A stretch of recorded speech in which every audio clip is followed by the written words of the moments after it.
Good afternoon, I'm out in my caravan and I'm going to do a little bit of a look at my solar panel system.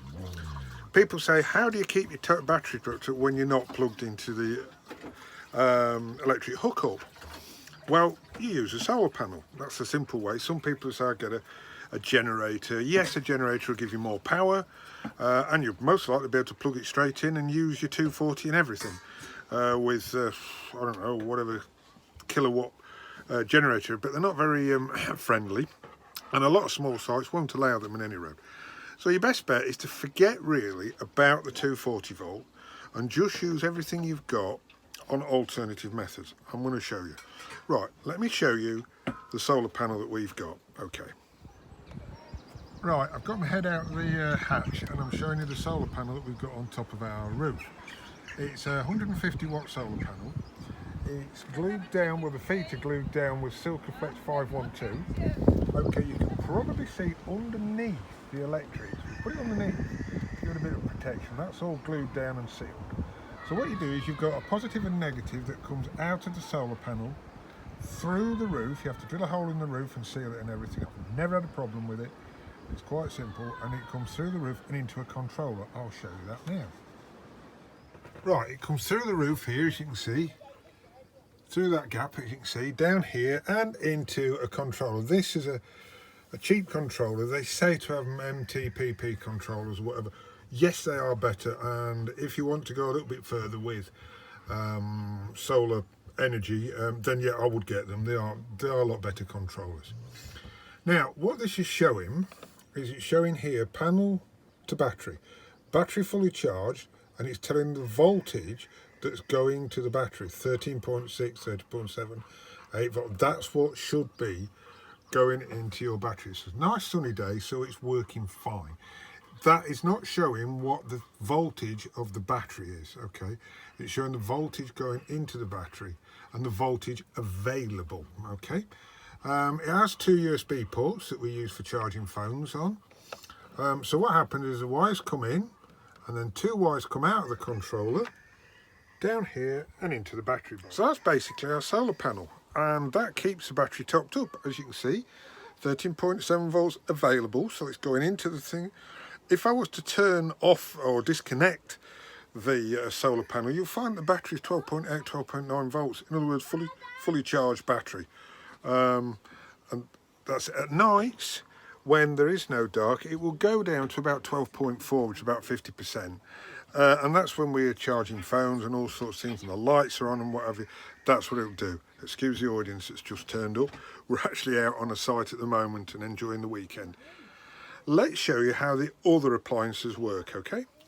Well, probably the most important appliance you need is a fridge to keep everything cool. Well, that's going to work on gas. As you can see here, this fridge goes off, mains electric, battery, which is your vehicle battery, I'll explain that in a moment, on gas. So we've got it on gas. What you do is you turn it to the gas, you make sure your 12 volts turned on, electrics turned on, etc. Turn it to gas and it'll click, click, click. You push that in, you hear it go when it sets off. It should have a flashing light here, but this doesn't work. I had it to bits, but I can hear the click, click. The click, click, click stops. So you let go and there it goes. It will cool down. It's on gas.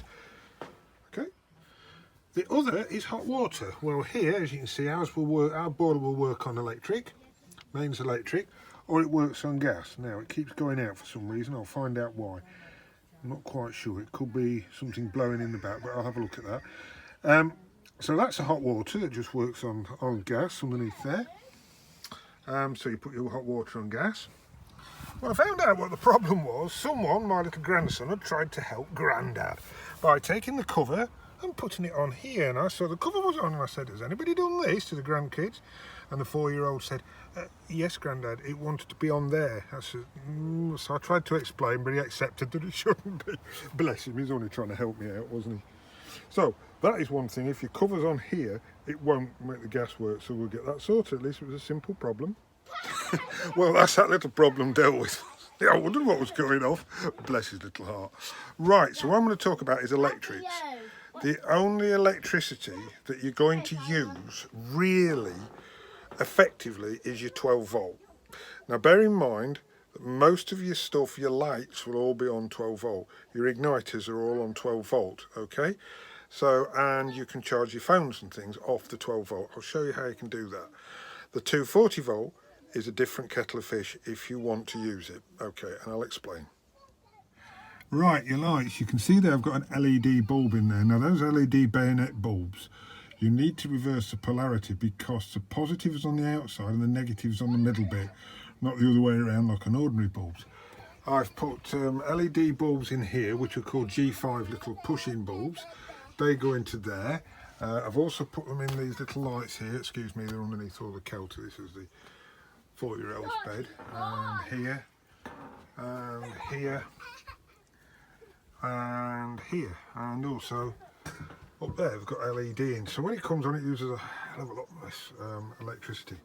Entertainment, well, we've got a 12 volt car radio that works off the 12 volt, fine, so we can use the entertainment on that. Now, charging phones, we use out the solar panel here, we've got two here, one's for an iPhone, one's for an Android phone, so they can go out of there. We've also got this, which I'll show you. That is your 12 volt socket. So you get a 12 volt socket to a car type socket, you know, a car socket. And then you put one of these in,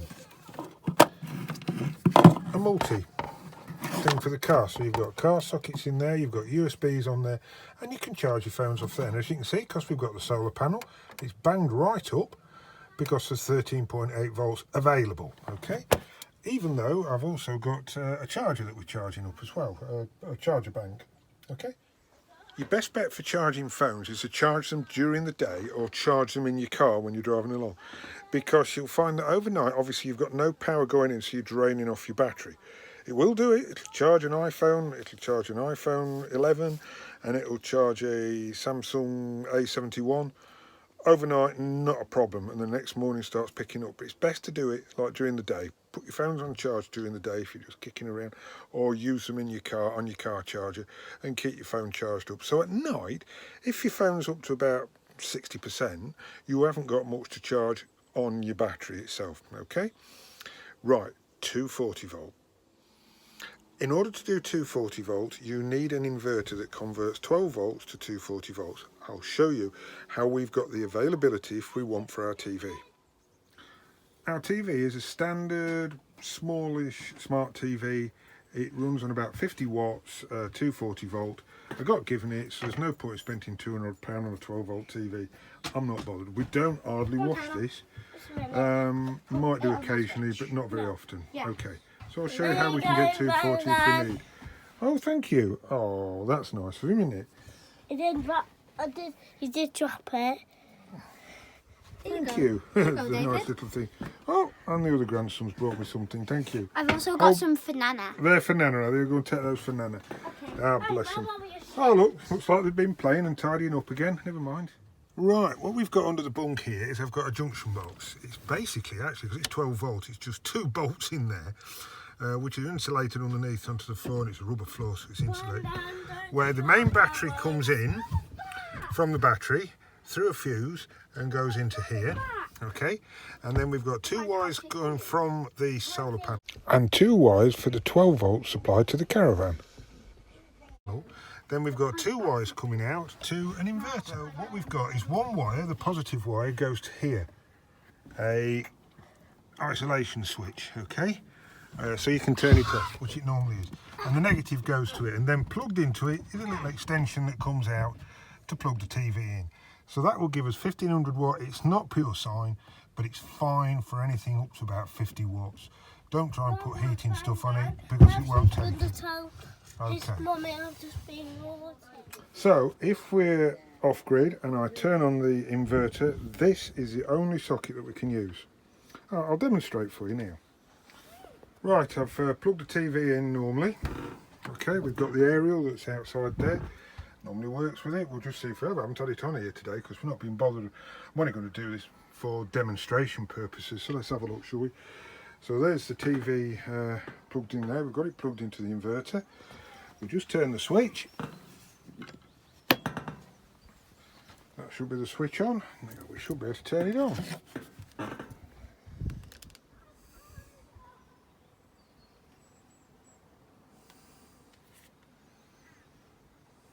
there it comes on. I'll just turn it to TV.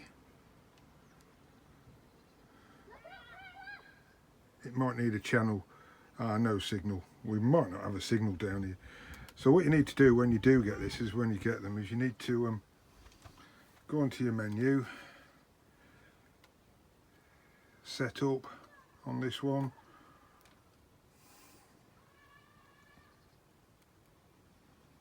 Tuning menu, auto setup, press enter, leave it, see if it sets itself up. But as you can see, it's working. And let's just have a look at the meter that's available.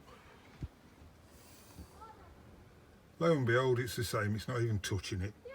It won't do. It won't touch it much. Okay. It's picking all the channels up now, so it just needed retuning for here.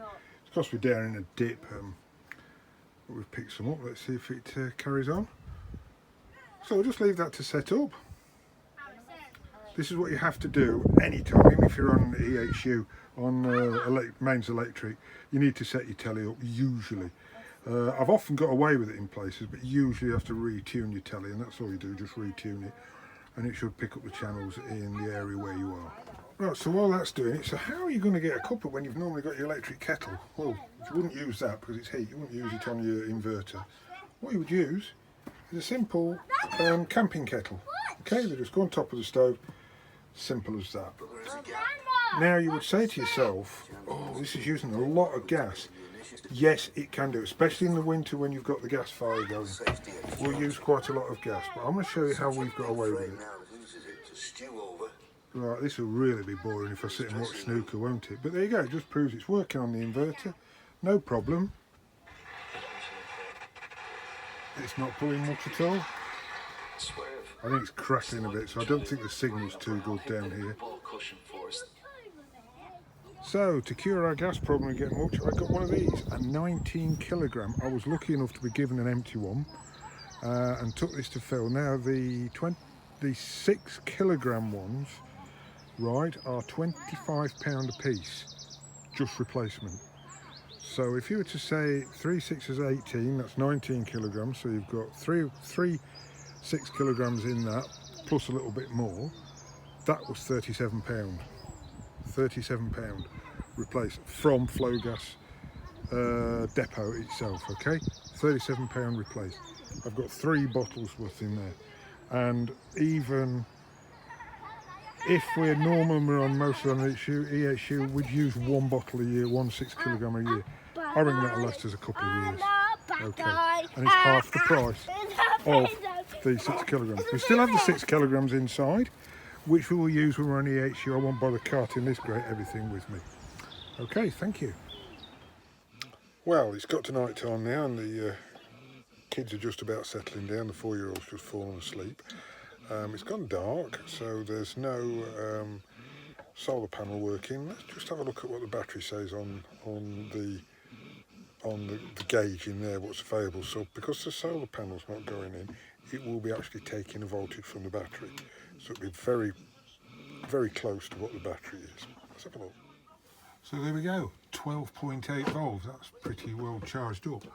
The charge thing's there showing. As you can see, there's no little solar panel thing at the side, so it's not showing 12.8 volts. And we've been playing with it all day. We've had the inverter on a little bit, etc. So it's 12.8 volts in the dark, so that's fine. So there are a few things that need doing here. For starters, we need to tidy up the 12 volt supply there.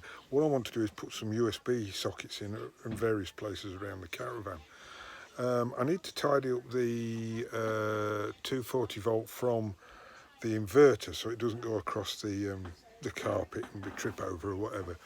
That's something that just needs put into the other side. They're things that you do when you want it. So I've never bothered with the inverter because, to be honest, today showing you was the first time I've used it for probably this year, to be honest. But there's a potential to use it. It's there. So if we tidy it up, and of course the bunch of stuff behind the telly that really needs sorting out, and so does that lot up in the where the charger box is, you can see a load of wires that go to the radio. The radio, by the way, has got a USB port, it's got auxiliary port, and it's got Bluetooth. So that's what I got. I got it for £11 off eBay with Chinese. It's not bad, but I need to tidy the wires up in there. So there is a little bit of project in, as there is with these 20-year-old caravans. They're always a little project. Okay, hope you've enjoyed that. Thank you very much.